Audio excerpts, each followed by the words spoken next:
Amis brodeuses, bonsoir. Voici une nouvelle vidéo consacrée ce soir à l'outil de sélection. Je vais tirer une forme ici sur mon aire de travail, par exemple une fleur. Je ne veux pas du point de pourtour, donc je clique ici et je sélectionne non cousu. J'ai le point de remplissage en rouge qui me convient parfaitement. Je tire une fleur. Si par hasard, par mégarde, je cliquais dans la partie blanche de mon aire de travail et que je perdais mon élément, il suffit d'aller chercher la première flèche ici et de sélectionner mon objet toujours sur la couleur. Je vais maintenant aller chercher un autre outil de sélection, c'est l'outil angle. Vous voyez que les angles ici ou les sommets des pétales de fleurs sont matérialisés par des petits carrés blancs. Je vais tirer par exemple ce carré blanc, quand je le sélectionne il devient noir. Si je le tire à l'extérieur, vous voyez que je n'ai aucune difficulté à le faire sortir de sa forme initiale. Je clique droit ici sur la souris et je vais sélectionner en ligne droite. Et entre ces deux carrés blancs, eh bien ici, mon angle sera en pointe.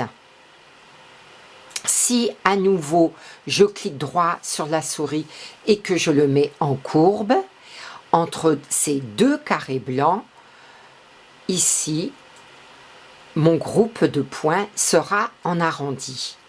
Je peux ainsi déformer les formes prédéfinies, soit en créant des lignes droites, soit en conservant des arrondis. Je vais prendre une nouvelle page, donc je n'enregistre pas mon motif. Cette fois-ci, je vais aller chercher l'outil forme fermée cercle. Pour qu'un cercle soit parfait, il suffit d'appuyer sur la touche CTRL et la touche flèche de mon clavier et de tirer mon cercle. Vous voyez qu'il se tire parfaitement rond. Je peux vérifier d'ailleurs tout en bas ici ces mesures. Mon cercle fait 57-40 mm de largeur sur 57-40 mm de hauteur. Je vais maintenant m'intéresser à la troisième icône ici des outils de sélection. Mon cercle est sélectionné. Je vais maintenant simuler la broderie pour voir de quelle façon se broderait mon cercle si je le présentais à ma brodeuse. Ici, vous avez l'outil pour démarrer la simulation. Je clique dessus. Vous voyez que mon cercle c'est brodé en deux parties. Je recommence en baissant un petit peu la vitesse. Il y a une sous-couche, on ne s'en occupe pas pour le moment. On regarde de quelle façon se fait la broderie. Et vous allez voir qu'elle se fait en deux parties. Il est évident qu'à l'ordinateur, ici, sur l'aire de travail, on ne voit absolument pas de traits disgracieux. Par contre, ne vous fiez jamais à ce que vous voyez sur votre aire de travail, car ça ne sera pas le résultat que vous aurez sur votre broderie. Ce que je vais faire, donc, c'est que je vais aller chercher mon outil de sélection principale. Je vais sélectionner mon cercle et je vais ici aller modifier l'entrée et la sortie de mon cercle. Le logiciel me propose ici une entrée et une sortie commune.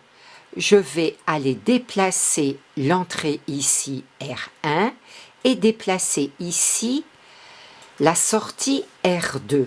je resimule à nouveau la broderie. Elle démarre bien ici et vous allez voir que cette fois-ci, elle va se terminer ici. Et pourquoi? Tout simplement parce que j'ai respecté le sens de la broderie.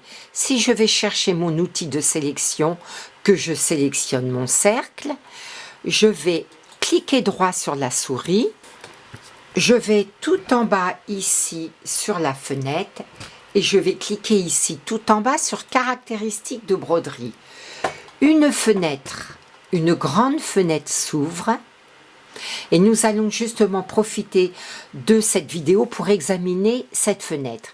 Ici, dans la broderie des parties, on vous propose une sous-couche. Vous avez deux possibilités de sous-couche. Si je décoche ici, je n'aurai plus de sous-couche.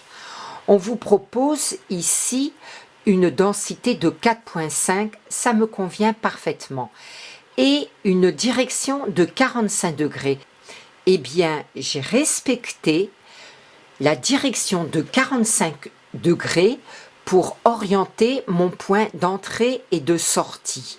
C'est pour cela que mon cercle s'est brodé en une seule fois. Maintenant, ici, si je me mets à 0 degré,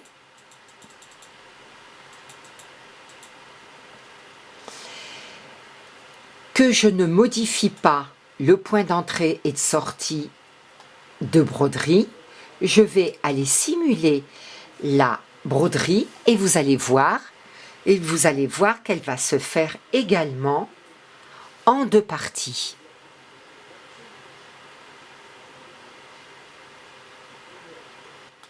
Voyez, je vais respecter ici la broderie à 0 degré. Mon cercle va se broder comme ceci. Le fait d'avoir demandé l'entrée de broderie ici et la sortie de broderie ici, je simule la broderie et cette fois-ci, mon cercle va se broder en une seule fois. Il est donc très important de respecter à la fois le sens de broderie lorsque vous allez dans les caractéristiques de broderie ici, et également le point d'entrée et de sortie. Vous voyez ici que je respecte bien le point à 0 degré.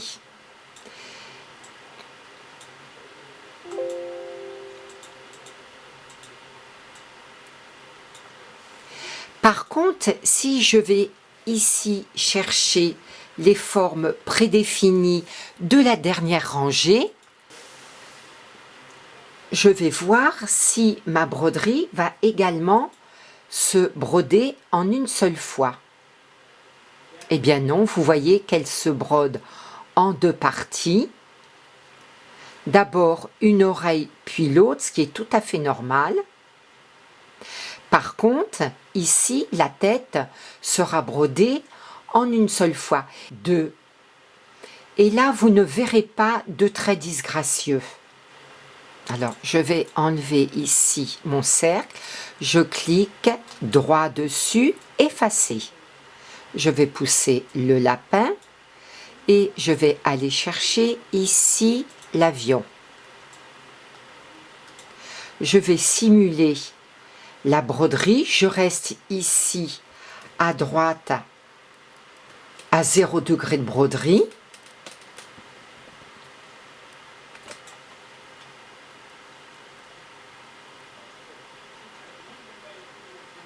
On ne verra pas non plus de traits disgracieux.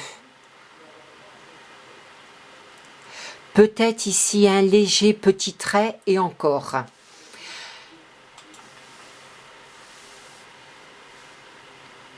Je vais aller prendre une nouvelle forme, la voiture. Alors la voiture, je vais la tirer ici, peut-être un petit peu plus bas. La voiture va à son tour se broder en une seule fois. Toujours pareil, avec une orientation de point à 0 degré.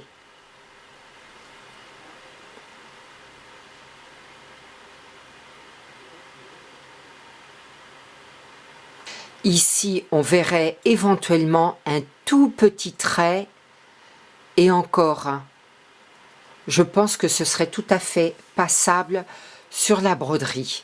Voilà ce que je pouvais dire aujourd'hui sur les outils de sélection, l'outil principal, l'outil angle et l'outil qui permet de gérer l'entrée et la sortie de broderie. Eh bien, je vous dis à très bientôt pour une nouvelle vidéo.